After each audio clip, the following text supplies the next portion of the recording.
ভেবে দেখুন তো, নিজের চোখের সামনে নিজের কলিজার টুকরো সন্তান পানিতে ডুবে মারা গেল, আর আপনি তাকে নিজেই হাতে কবর দিয়ে আসলেন। কিন্তু কিছুদিন পর যদি আপনি জানতে পারেন সেই কবরটা একদম ফাঁকা, আর আপনার মৃত সন্তান আবারও বেঁচে ফিরে এসেছে, তবে কোনো মানুষ হয়ে নয়, একটা ভয়ঙ্কর অভিশপ্ত আত্মা হয়ে। হ্যাঁ বন্ধুরা, আজ আমরা এক্সপ্লেন করতে যাচ্ছি 2025 সালের অন্যতম হাড় কাঁপানো ইন্দোনেশিয়ান হরর মুভি প্যাঙ্গালেন্দারি কুবুরকে, যেখানে একটা অভিশপ্ত মাটি আর একটা মায়ের নির্মম ট্র্যাজেডির গল্প দেখানো হয়েছে। পুরো মুভিটি বুঝতে ভিডিওটিকে সম্পূর্ণ দেখুন, আর চ্যানেলে নতুন হলে ঝটপট সাবস্ক্রাইব করে দিন। তাহলে চলুন আর কথা না বাড়িয়ে ভিডিওটি শুরু করা যাক। গল্পের শুরুতেই আমরা একটা ভয়ঙ্কর মধ্যরাতের দৃশ্য দেখতে পাই। আলিয়া নামে এক মহিলা ঘুম থেকে উঠে ফ্রিজ থেকে জল নিতে যায়, কিন্তু ঠিক তখনই বাড়ির বাইরে থেকে অদ্ভুত কিছু শব্দ ভেসে আসে। প্রথমে সে বিষয়টা তেমন গুরুত্ব না দিলেও শব্দটা বারবার শুনে শেষ পর্যন্ত বাইরে গিয়ে দেখে কি হচ্ছে। বাইরে তাকাতেই তার শরীর ঠান্ডা হয়ে যায়, কারণ অন্ধকারের মধ্যে দাঁড়িয়ে ছিল কাফনে মোড়া এক ভয়ঙ্কর মৃতদেহ, ইন্দোনেশিয়ায় যাকে পোচম বলা হয়। দৃশ্যটা দেখে আলিয়ার রক্ত যেন হিম হয়ে যায়। ভয়ে সে চিৎকার করে পালাতে যায়, কিন্তু ঠিক তখনই খেয়াল করে বাড়ির মেন দরজাটা খোলা, আর বাইরে থেকে ভেসে আসছে একটা ছোট্ট মেয়ের কণ্ঠ, যে বলছে, মা বাইরে এসো, আমি এখানে আছি। কণ্ঠটা শুনে আলিয়া যেন অদ্ভুতভাবে সম্মোহিত হয়ে ধীরে ধীরে সেই আওয়াজটা অনুসরণ করতে করতে বাড়ির বাইরে চলে আসে। কিছু দূর এগিয়ে এসে দেখতে পায় একটা কবর, আর সেই কবরের ভেতর থেকেই আওয়াজটা আসছে। ভয় পেলেও আলিয়া কবরের ভেতরে নেমে যায়, যেখানে সে একটা কফিন দেখতে পায়, যেটার ভেতর থেকে কেউ যেন মরিয়া হয়ে বের হওয়ার চেষ্টা করছে। ধীরে ধীরে আলিয়া কফিনটার দিকে হাত বাড়ায়, আর ঠিক তখনই ভেতর থেকে একটা ভয়ঙ্কর হাত বের হয়ে তার হাত শক্ত করে চেপে ধরে। পর মুহূর্তে আলিয়া হঠাৎ করে ঘুম ভেঙে উঠে বসে। মানে এতক্ষণ যা দেখছিল সবটাই ছিল একটা দুঃস্বপ্ন। আসলে সে তখন গাড়ির মধ্যে বসেছিল, পাশে তার স্বামী রাকা আর 10 বছরের মেয়ে জ্যাসমিন বসে। আলিয়ার এমন অবস্থা দেখে রাকা চিন্তিত হয়ে জিজ্ঞাসা করে, কি হয়েছে তোমার? উত্তরে আলিয়া জানায় সে খুব ভয়ঙ্কর একটা দুঃস্বপ্ন দেখেছে। কথাটা শুনে রাকা তাকে শান্ত করার চেষ্টা করে, যে বলে কাজের চাপের কারণে আলিয়া মানসিকভাবে অনেক ক্লান্ত হয়ে পড়েছে, আর সেই কারণেই হয়তো এমন দুঃস্বপ্ন দেখছে। ঠিক তখনই আলিয়ার ফোনে তার বসের কল আসে। বস তাকে জিজ্ঞাসা করে ক্লায়েন্টদের জন্য মডেল হাউস দেখানোর ব্যবস্থা করেছে কি না। আলিয়া জানায় সব কিছু সে আগে থেকে সেট করে রেখেছে, তার বদলে তিয়াস ক্লায়েন্টদের মডেল হাউস দেখিয়ে দেবে। এরপর সে কয়েকদিনের ছুটি চেয়ে নেয়, আর তার বস তাতেও রাজি হয়ে যায়। এদিকে জ্যাসমিনের ঘুম ভাঙলে সে বিরক্ত হয়ে জিজ্ঞাসা করে, নানির বাড়ি পৌঁছাতে আর কতক্ষণ লাগবে? আমি তো বোর হয়ে যাচ্ছি। তারপর সে বলে সে আর অপেক্ষা করতে পারছে না তার প্রিয় পুতুল মিস বুনবুনকে নানিকে দেখানোর জন্য। জ্যাসমিনের কথাগুলো শুনে রাকা হেসে তাকে আবারও একটু ঘুমিয়ে নিতে বলে। সে জানায় ঘুম ভাঙলেই তারা নানির বাড়ি পৌঁছে যাবে। এখান থেকে আমরা বুঝতে পারি তারা আসলে আলিয়ার মা দেবীর বাড়ি যাচ্ছে। এখন সন্ধ্যা নামার সাথে সাথেই তারা গ্রামে প্রবেশ করে গিয়েছিল, যার ঘণ্টাখানিকের মধ্যেই তারা আলিয়ার মায়ের বাড়িতে পৌঁছে যায়।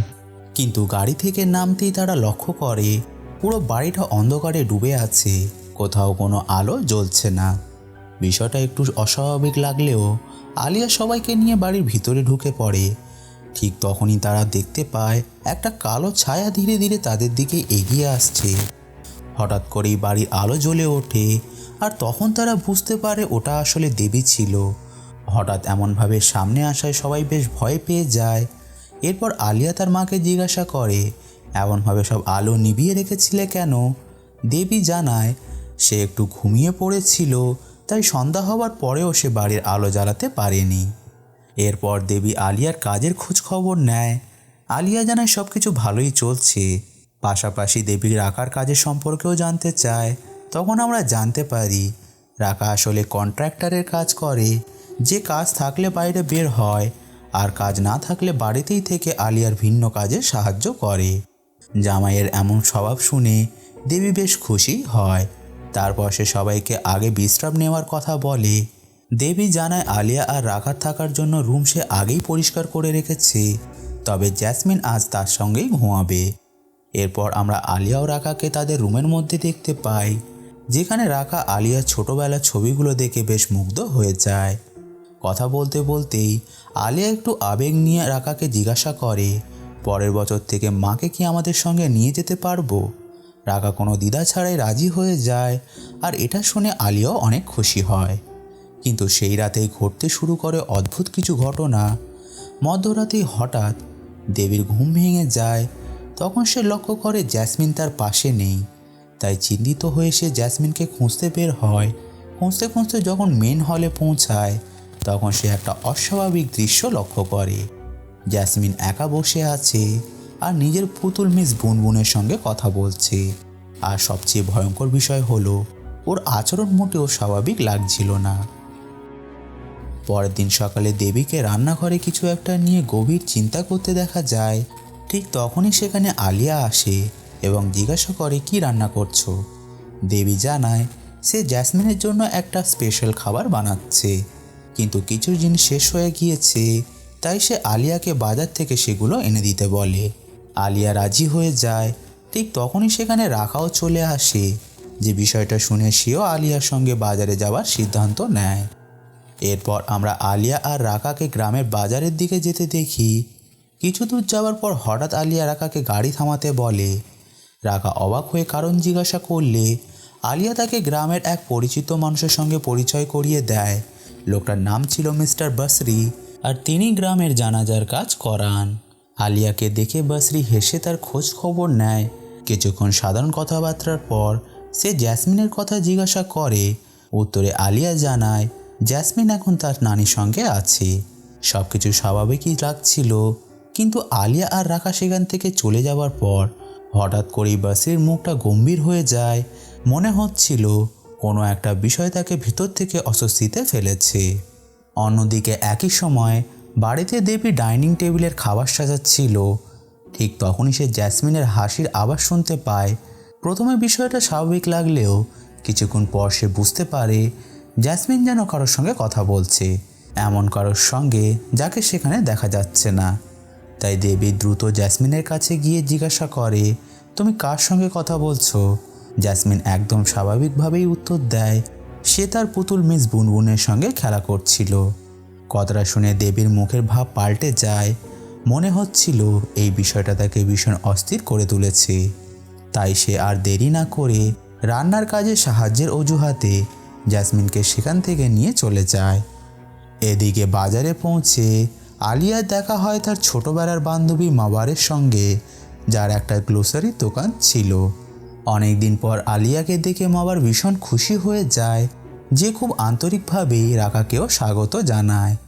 এরপর মাবার তাদেরকে নিজের মেয়ের নানির সঙ্গে পরিচয় করিয়ে দেয়, যেটার পর সবাই মিলে বেশ কিছুক্ষণ গল্প করার পর আলিয়া আর রাকা প্রয়োজনীয় জিনিসপত্র কিনে বাড়ি ফিরে আসে। রাতের খাওয়া শেষ হওয়ার পর রাকা জ্যাসমিনকে নিয়ে ঘরে চলে যায়, আর সেই সুযোগেই আলিয়া তার মাকে জাকার্তা গিয়ে তাদের সঙ্গে থাকার কথা বলে, কিন্তু দেবী রাজি হয় না। বরং সে শান্ত গলায় জানায় তার শেষ ইচ্ছা হলো মৃত্যুর পর যেন তাকে এই গ্রামেই দাফন করা হয়। মায়ের মুখে এমন কথা শুনে আলিয়া কিছুটা ভয় পেয়ে যায়, যে জিজ্ঞাসা করে এমনভাবে কেন বলছো? কিন্তু দেবী কারণ না জানিয়ে শুধু মেয়ের কাছে তার শেষ ইচ্ছাটা পূরণ করার অনুরোধ করে। পরিস্থিতিটা ধীরে ধীরে অদ্ভুত হয়ে উঠছিল, তাই আলিয়া আর কথা না বাড়িয়ে জানায় অনেক রাত হয়েছে, এই বিষয়ে তারা পরে কথা বলবে। এরপর ঘুমানোর আগে আলিয়া জ্যাসমিনকে তার ছোটবেলার কিছু ছবি দেখাচ্ছিল। ছবি দেখতে দেখতেই জ্যাসমিন একটা লেকের ছবি দেখতে পায়। জায়গাটা তার এতটাই ভালো লেগে যায় যে সে পরের দিন সেখানে ঘুরতে যাওয়ার জেদ ধরে বসে। তাই আলিয়া মজা করে বলে আগে বাবার পারমিশন নাও। তাই জ্যাসমিন তার বাবা রাকাকে জিজ্ঞাসা করে পরের দিন সকালে তারা লেকের ধারে ঘুরতে যেতে পারবে কি না। রাকা হেসে রাজি হয়ে যায়, তবে সে জ্যাসমিনকে তাড়াতাড়ি ঘুমিয়েও পড়তে বলে। তাই জেসমিন নিজের প্রিয় পুতুল মিস বুনবুনকে নিয়ে মা বাবার মাঝে ঘুমিয়ে পড়ে। পরের দিন খুব সকালেই জেসমিন ঘুম থেকে উঠে তৈরি হয়ে নেয়। তারপর রান্নাঘরে গিয়ে তার বাবাকে জানায় সে এখন মায়ের সঙ্গে বের হচ্ছে। রাকা হেসে তাকে বলে, বেশি দেরি করো না, না হলে খাবার ঠান্ডা হয়ে যাবে। জেসমিন খুশি হয়ে বাবাকে জড়িয়ে ধরে, তারপর আলিয়ার সঙ্গে বেরিয়ে যায়। এদিকে বাড়িতে রাকা তখন সকালে রান্না করছিল। ঠিক তখনই দেবী সেখানে এসে জিজ্ঞাসা করে রান্নায় তার কোনো সাহায্য লাগবে কি না, কিন্তু রাকা হেসে জানায় সে একাই সব সামলে নিতে পারবে। কথাটা বলতে বলতেই রাকা আবারও দেবীকে তাদের সঙ্গে জাকার্তা গিয়ে থাকার কথা বলে, কিন্তু দেবী এবারও একই উত্তর দেয়। সে জানায় জীবনের শেষ সময়টা সে এই গ্রামে কাটাতে চায়। অন্যদিকে একই সময় আলিয়া আর জেসমিন জঙ্গলের ভিতর দিয়ে লেকের দিকে যাচ্ছিল, যার দরুন মা মেয়ে দুজনেই খুব আনন্দ করছিল। ঠিক তখনই আলিয়ার ফোনে তার জুনিয়র কলিগ তিয়াসের কল আসে। তাই কলটা রিসিভ করে আলিয়া কাজ নিয়ে কথা বলতে ব্যস্ত হয়ে পড়ে। আর এই সুযোগেই জেসমিন ধীরে ধীরে মায়ের থেকে অনেকটা দূরে চলে যায়। কিছুক্ষণ পর আলিয়া খেয়াল করে জেসমিন তার পাশে নেই, আর এটা বুঝতে পেরেই তার বুকের ভিতরটা ধক করে ওঠে। যে সঙ্গে সঙ্গে তিয়াসের কলটা কেটে দিয়ে চারদিকে মেয়েকে খুঁজতে শুরু করে, কিন্তু কোথাও জেসমিনকে দেখতে না পেয়ে আলিয়া ধীরে ধীরে আতঙ্কিত হয়ে পড়ে। শেষ পর্যন্ত দৌড়ে লেকের ধারে পৌঁছে সে জেসমিনের নাম ধরে চিৎকার করতে থাকে, কিন্তু কোনো সাড়া শব্দই পাওয়া যায় না। ঠিক তখনই আলিয়ার চোখ পড়ে লেকের জলের দিকে। সে দেখতে পায় জলের উপরে ভেসে আছে জেসমিনের পুতুল মিস বুনবুন। পুতুলটা তুলতে আলিয়া যখন জলের দিকে এগিয়ে যায়, ঠিক তখনই সে ভয়ঙ্কর একটা দৃশ্য দেখতে পায়। জলের ভেতর থেকে ধীরে ধীরে ভেসে উঠেছিল জেসমিনের নিথর দেহ। দৃশ্যটা দেখে সঙ্গে সঙ্গেই আলিয়া এক মুহূর্ত দেরি না করে জলের মধ্যে ঝাঁপ দেয়। সে দ্রুত জেসমিনকে টেনে উপরে তুলে আনে, কিন্তু ততক্ষণে অনেক দেরি হয়ে গিয়েছিল। জেসমিনের নিথর শরীরটা দেখে বোঝাই যাচ্ছিল সে আর বেঁচে নেই। নিজের মেয়েকে এভাবে দেখে আলিয়া পুরোপুরি ভেঙে পড়ে। যে জোরে জোরে কান্না করতে করতে সাহায্যের জন্য চিৎকার করতে থাকে, কিন্তু আশেপাশে কেউ না থাকায় কেউই তাকে সাহায্য করতে আসে না। দৃশ্য পরিবর্তন হয়ে আমাদের সেই রাতের ঘটনাকে দেখানো হয়, যেখানে জেসমিনের মৃত্যুর পর রাকা আর দেবী দুজনেই পুরোপুরি ভেঙে পড়েছিল। বিশেষ করে রাকা, যে নিজের মেয়ের মৃত্যু কিছুতেই মেনে নিতে পারছিল না। তাই সে সিদ্ধান্ত নেয় আজ রাতেই সে জেসমিনকে নিয়ে এই গ্রাম ছেড়ে চলে যাবে। কিন্তু দেবী তাকে থামিয়ে দেয়, যে জানায় মৃতদেহ বেশি সময় ফেলে রাখা ঠিক হবে না, যত দ্রুত সম্ভব জেসমিনকে দাফন করা দরকার। ঠিক তখনই সেখানে মিস্টার বাসরি এসে পৌঁছায়, যে দাফনের জন্য প্রয়োজনীয় কাফন আর অন্যান্য জিনিসপত্র সঙ্গে নিয়ে এসেছিল। বাসরি প্রথমে রাকাকে সান্ত্বনা দেওয়ার চেষ্টা করে, তারপর আমরা তাকে আর আলিয়াকে একসঙ্গে মিলে জেসমিনের গোসল করাতে দেখি। এই দৃশ্যটা আলিয়ার জন্য আরও বেশি কষ্টের হয়ে দাঁড়ায়। নিজের মেয়ের নিথর দেহকে এভাবে প্রস্তুত করতে গিয়ে সে বারবার কান্নায় ভেঙে পড়ে।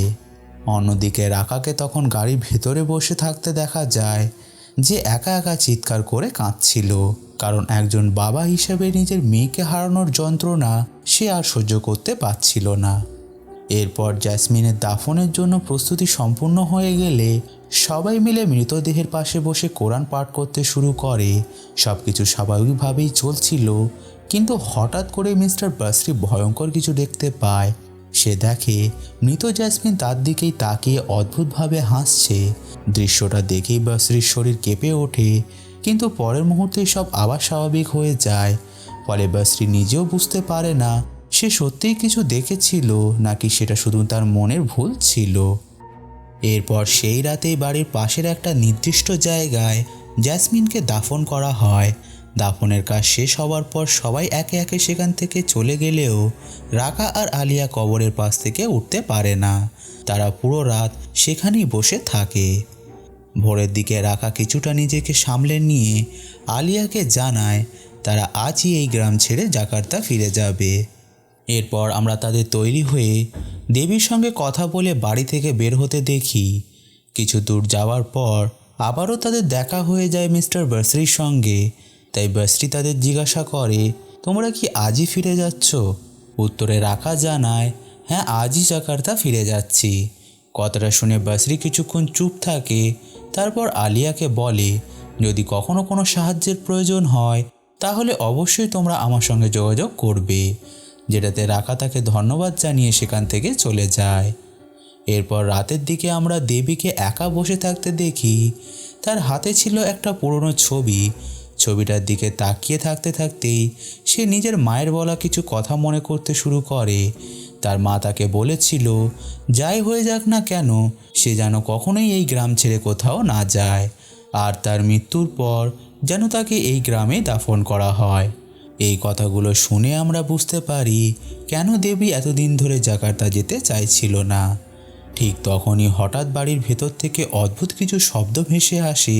শব্দটা শুনে দেবী ধীরে ধীরে ঘর থেকে বাইরে বের হয়, আর তখনই তার রক্ত হিম হয়ে যায়, কারণ তার সামনে দাঁড়িয়ে ছিল কাফনে মোড়া সেই ভয়ঙ্কর পোচং। দৃশ্যটা দেখেই দেবী প্রচণ্ড ভয় পেয়ে যায়। অন্যদিকে একই সময় মিস্টার বসরিও কবরস্থানের পাশ দিয়ে বাড়ি ফিরছিল, কিন্তু সেও হঠাৎ একটা পোচংকে দেখতে পায়, আর সেই জিনিসটা যখন তার দিকে তাকায় বসরিরও রক্ত যেন হিম হয়ে ওঠে। সে সঙ্গে সঙ্গে কোরআনের আয়াত পড়তে শুরু করে, যাতে কোনো অশুভ শক্তি তার ক্ষতি করতে না পারে। দৃশ্য পরিবর্তন হয়ে এবার আমাদের রাকা ও আলিয়াকে জাকার্তার বাড়িতে দেখানো হয়। বাড়িতে ফিরে আলিয়া যখন জ্যাসমিনের খালি রুমটা দেখে তখন সে আবারও কান্নায় ভেঙে পড়ে। যে দ্রুত দরজা বন্ধ করে সেখান থেকে বেরিয়ে যায়, কিন্তু ঠিক তখনই আমরা রুমের ভেতরে একটা অদ্ভুত জিনিসকে দেখতে পাই। জ্যাসমিনের পুতুল মিস বুনবুন সেখানে পড়েছিল, যেটা অসম্ভব হওয়ার কথা, কারণ রাকা আর আলিয়া নিজেই পুতুলটাকে জ্যাসমিনের কবরের উপরে রেখে এসেছিল। সেই রাতে ঘুমাতে যাওয়ার আগে রাকা হঠাৎ আলিয়ার উপর রেগে ফেটে পড়ে। সে চিৎকার করে বলে, তুমি এত দায়িত্বহীন কিভাবে হতে পারলে? তোমার কাছে কি ফোনটাই মেয়ের চেয়ে বেশি গুরুত্বপূর্ণ ছিল? রাকা আরও বলে, তোমার কাজের জন্যই আজ আমার মেয়েকে হারাতে হয়েছে। কথাগুলো শুনে আলিয়া পুরো ভেঙে পড়ে, আর রাকা রাগের মাথায় রুম থেকে বেরিয়ে যায়। অন্যদিকে গ্রামে তখন দেবী আর মিস্টার বসরি একসঙ্গে কথা বলছিল। দেবী তাকে জানায় সে পোচং দেখেছে, আর এটা শুনে বসরি জানায় সেও একই জিনিস দেখেছে। ফলে দুজনেই বুঝতে পারে গ্রামের উপর কোনো ভয়ঙ্কর অমঙ্গল নেমে আসছে। পরের দিন সকালে আলিয়া তৈরি হয়ে বাড়ি থেকে বেরিয়ে যায়। এদিকে রাকা তখন তার জন্য নাস্তা বানিয়ে অপেক্ষা করছিল, কিন্তু আলিয়া কোনো কথা না বলেই চুপচাপ বাড়ি থেকে বেরিয়ে যায়। স্ত্রীর এমন আচরণ দেখে রাকাও ভেতর ভেতরে কষ্ট পেতে থাকে। ঠিক তখনই তার চোখ পড়ে একটা জিনিসের উপর। জ্যাসমিনের পুতুল মিস বুনবুন আবারও বাড়ির ভেতরে পড়েছিল। এটা দেখেই রাকার মুখের ভাব বদলে যায়, কারণ সে খুব ভালো করেই জানতো পুতুলটা তারা কবরের উপরে রেখে এসেছিল। অন্যদিকে আলিয়াকে তখন তার সাইকোলজিস্টের কাছে দেখা যায়, যে পুরো ঘটনাটা খুলে বললে সাইকোলজিস্ট তাকে বোঝানোর চেষ্টা করে এমন পরিস্থিতিতে তাদের একে অপরের পাশে থাকা উচিত, কারণ এটা একটা দুর্ঘটনা ছিল, এখানে কারোর একা কোনো দোষ নেই। সাইকোলজিস্ট আরও বলে, তোমরা যদি এখন একে অপরকে দোষ দাও তাহলে পরিস্থিতি আরও খারাপ হয়ে যাবে। কথাগুলো আলিয়ার মনে গভীর প্রভাব ফেললে সেই রাতেই বাড়ি ফিরে আলিয়া রাকার সঙ্গে কথা বলে সব কিছু ঠিক করার চেষ্টা করে, কিন্তু রুমে ঢুকেই সে অদ্ভুত একটা দৃশ্য দেখতে পায়। রাকা বিছানায় বসেছিল আর তার হাতে ছিল জ্যাসমিনের পুতুল। পুতুলটার দিকে তাকিয়ে রাকা শান্ত গলায় বলে, আমরা তো ঠিক করেছিলাম এটা কবরের উপরেই রেখে আসব, তাহলে এটা আবার এখানে এলো কিভাবে? উত্তরে আলিয়া জানায় সে পুতুলটা নিয়ে আসেনি, বরং সে তো এটাকে এখানে প্রথমবার দেখছে। কথাটা শুনে রাকা আরও অস্থির হয়ে পড়ে, যে আলিয়াকে বলে, তোমার এবার সব কিছু ভুলে সামনে এগোনো উচিত, জ্যাসমিন আর আমাদের মধ্যে নেই। কিন্তু আলিয়া এবার শান্ত গলায় উত্তর দেয়, মুভ অন তো শুধু আমার একার না, আমাদের দুজনকেই করতে হবে। সে আরও বলে, এভাবে একে অপরকে দোষ দিলে কিছু ঠিক হবে না, এখন আমাদেরকে একে অপরকে সাহায্য করা দরকার। দৃশ্য পরিবর্তন হয়ে এবার আমাদের জ্যাসমিনের কবরকে দেখানো হয়, আর এখান থেকেই শুরু হয় আসল ভয়ঙ্কর ঘটনা। হঠাৎ করেই কবরের মাটি সরে যেতে শুরু করে, ধীরে ধীরে ভেতর থেকে বেরিয়ে আসে জ্যাসমিনের মৃতদেহ, কিন্তু সেটা আর আগের জ্যাসমিন ছিল না। তার দেহকে কোনো ভয়ঙ্কর ডিমন নিজের নিয়ন্ত্রণে নিয়ে নিয়েছিল। ঠিক তখনই আমাদের গ্রামের আরেকটা বাড়িকে দেখানো হয়। যেখানে এক গর্ভবতী মহিলার হঠাৎ তীব্র পেট ব্যথা শুরু হয়ে যায়। তাই তার স্বামী দ্রুত ডাক্তার ডাকতে বাড়ি থেকে বেরিয়ে গেলে কিছুক্ষণ পরে ডিমনিক জ্যাসমিন সেখানে পৌঁছায়, যে ধীরে ধীরে সেই মহিলাটার কাছে পৌঁছে তার উপর আক্রমণ করে দিয়ে তার পেট ছিঁড়ে তাকে ভয়ঙ্করভাবে শেষ করে দেয়। অন্যদিকে একই সময় আলিয়া বাড়িতে নিজের মুখ ধুচ্ছিল। ঠিক তখনই সে আবারও নিজেকে সেই লেকের ধারে দেখতে পায় যেখানে জ্যাসমিনের মৃত্যু হয়েছিল। চারপাশটা অস্বাভাবিকভাবে নিস্তব্ধ ছিল। ঠিক তখনই লেকের জলের ভেতর থেকে ভেসে আসে জ্যাসমিনের কণ্ঠ, যে বলছিল, মা আমাকে বাঁচাও। নিজের মেয়ের কণ্ঠ শুনে আলিয়া আতঙ্কিত হয়ে পড়ে, যে নিচু হয়ে জলের ভেতরে তাকানোর চেষ্টা করতে গেলে ঠিক তখনই জলের ভিতর থেকে ডিমনিক জ্যাসমিন বেরিয়ে এসে আলিয়াকে জলের ভিতরে টেনে নেয়। পর মুহূর্তেই আলিয়ার ঘুম ভেঙে যায়, যে হাঁপাতে হাঁপাতে বিছানায় উঠে বসে, যেখানে তার শরীর পুরো ভিজে গিয়েছিল, যেন সে সত্যি জলের ভিতরে ছিল। ভয় পেয়ে আলিয়া রাকাকে সব জানায়, যে বলে এবারও সে জ্যাসমিনকে স্বপ্নে দেখেছে আর তার মনে হচ্ছে কোনো অশুভ শক্তি তাদের মেয়েকে নিজের নিয়ন্ত্রণে রেখেছে, তাই যত দ্রুত সম্ভব তাদের গ্রামে ফিরে যেতে হবে। কিন্তু রাকা প্রথমে এসব বিশ্বাস করতে চায় না। তখন আলিয়া তাকে দেখায় স্বপ্নে দেখার পরেও তার পুরো শরীর ভিজে আছে। আর এটা দেখার পর আমরা রাকাকেও কিছুটা চিন্তিত হয়ে পড়তে দেখি। পরের দিন সকালে তারা দুজন আবারও গ্রামের উদ্দেশ্যে রওনা হয়, যেখানে সন্ধ্যার দিকে গ্রামে পৌঁছানোর পর তারা দেখতে পায় একটা জানাজা যাচ্ছে, যেটা আর কারণ নয়, সেই গর্ভবতী মহিলার ছিল। তাছাড়া জানাজায় থাকা মানুষদের মধ্যে মিস্টার বসরিও ছিল, যে দূর থেকে আলিয়া আর রাকাকে দেখতে পেয়ে অদ্ভুতভাবে তাদের দিকে তাকায়, তারপর আবার দাফনের কাজে ব্যস্ত হয়ে পড়ে। এদিকে আলিয়া ও রাকা আর সময় নষ্ট না করে সরাসরি জ্যাসমিনের কবরের কাছে চলে যায়, কিন্তু সেখানে গিয়ে তারা যা দেখে তা তাদের কল্পনারও বাইরে ছিল। জ্যাসমিনের কবর পুরো খোঁড়া, আর কবরের ভেতরে তার মৃতদেহ ছিল না। নিজেদের মেয়ের কবর এভাবে খোলা দেখে আলিয়া ও রাকা পুরো হতবাক হয়ে যায়। তাই তারা দ্রুত বাড়ির ভিতরে গিয়ে দেবীকে সব কিছু জিজ্ঞাসা করে, আর তখনই দেবী এমন একটা সত্যি জানায়, যেটা শুনে পুরো ঘটনার রহস্য ধীরে ধীরে পরিষ্কার হতে শুরু করে। দেবী জানায়, যখন তার বয়স 7 বছর ছিল, তখনই এই গ্রামে একটা ভয়ঙ্কর ঘটনা ঘটেছিল। এক রাতে গ্রামের মানুষ মশাল হাতে তাদের বাড়ির সামনে জড়ো হয়, কারণ গ্রামের মানুষের ধারণা ছিল দেবীর মা কালো জাদু করত, আর তার কারণেই গ্রামের ছোট ছোট বাচ্চারা একের পর এক মারা যাচ্ছিল।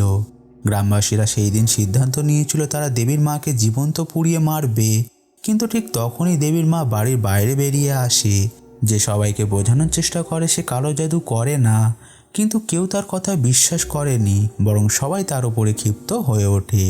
আর তখনই দেবীর মা ভয়ঙ্কর একটা অভিশাপ দেয়, যে বলে, তোমরা আমাকে মেরে ফেললেও আমার বংশকে কখনোই শেষ করতে পারবে না।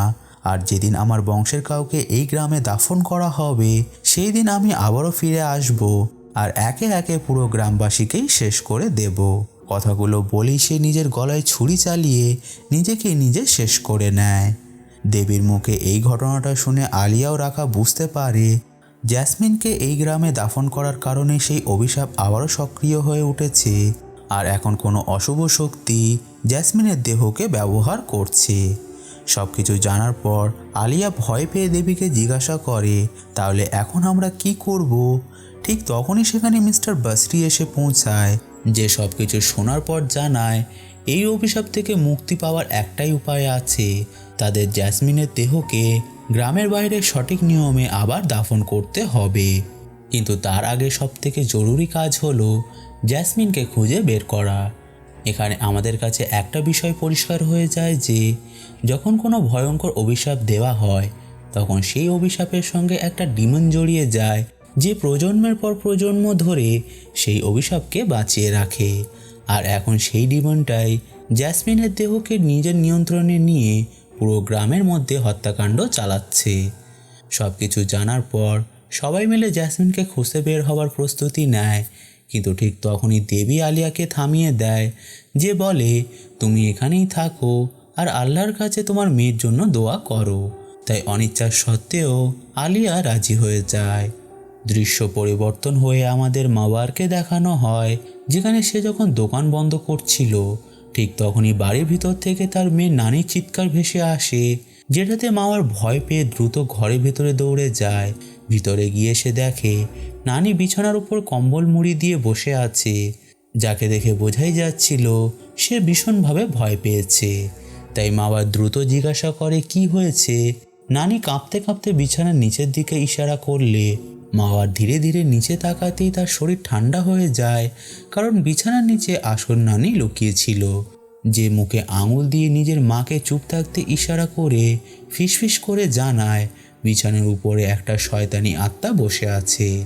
কথাটা শুনে মাওয়ার ভয় পেয়ে ধীরে ধীরে উপরের দিকে তাকায়, আর ঠিক তখনই ডিমনিক জ্যাসমিন ঝাঁপিয়ে পড়ে তার উপরে আক্রমণ করে দেয়। মুহূর্তের মধ্যে সে মাওয়ারকে ভয়ঙ্করভাবে হত্যা করে, এমনকি ছোট নানিকেও বাঁচতে দেয় না। অন্যদিকে একই সময় আলিয়া বাড়িতে বসে আল্লাহর কাছে নিজের মেয়ের জন্য দোয়া করছিল। ঠিক তখনই সে জ্যাসমিনের কণ্ঠ শুনতে পায়, কেউ যেন খুব কষ্ট নিয়ে তাকে ডাকছিল। আওয়াজটা অনুসরণ করতে করতে আলিয়া একটা রুমে গিয়ে পৌঁছায়, আর সেখানে গিয়ে সে দেখতে পায় জ্যাসমিনের পুতুল মিস বুনবুনকে একটা টেবিলের উপরে রাখা আছে, যেটা কোনোভাবেই এখানে থাকার কথা ছিল না। আলিয়া ধীরে ধীরে পুতুলটা হাতে তুলে নেয়, তারপর অজান্তেই সে বাড়ির বাইরে গিয়ে জ্যাসমিনের কবরের দিকে হাঁটতে শুরু করে। আর সেখানে পৌঁছে সে থেমে যায়, কারণ কবরের ভেতরে একটা কফিন রাখা ছিল, আর কফিনটার ভেতর থেকে কেউ বার হওয়ার চেষ্টা করছিল, ঠিক তেমনই যেমনটা সে তার দুঃস্বপ্নের মধ্যে দেখেছিল। আলিয়া ধীরে ধীরে কফিনটার সামনে গিয়ে হাঁটু গেড়ে বসে পড়ে, তারপর চোখ বন্ধ করে মনে মনে নিজের মেয়ের নাম ধরে ডাকতে শুরু করে। আর ঠিক তখনই চারপাশে হালকা বাতাস বইতে শুরু করলে পরের মুহূর্তে আলিয়া অনুভব করে কেউ একজন তার পিছনে দাঁড়িয়ে আছে। সে ধীরে ধীরে পিছনে তাকাতেই দেখতে পায় জ্যাসমিন পিছনে দাঁড়িয়ে আছে। নিজের মেয়েকে সামনে দেখে আলিয়ার চোখের সঙ্গে সঙ্গে জল চলে আসে, মনে হচ্ছিল যেন সবকিছু আবার আগের মতো হয়ে গেছে।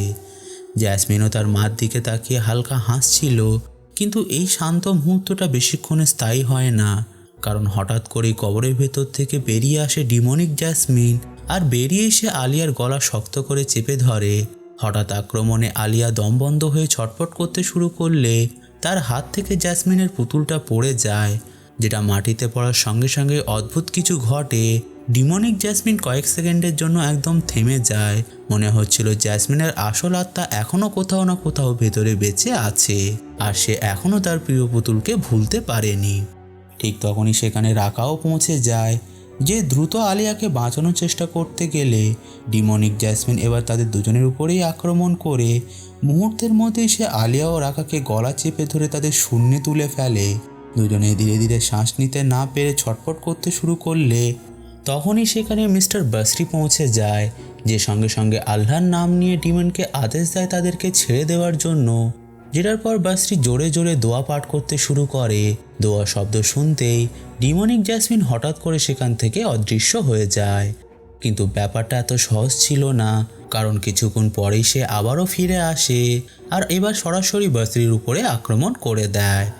হঠাৎ আক্রমণে বাসরি কোনোভাবে নিজেকে সামলে নেয়, তারপর ডিমনিক জ্যাসমিনকে শক্ত করে মাটিতে চেপে ধরে তার কপালে হাত রাখে, আর আল্লাহর নাম নিয়ে আবারও দোয়া পাঠ করতে শুরু করে, যার পরক্ষণেই ধীরে ধীরে জ্যাসমিন শান্ত হতে শুরু করে।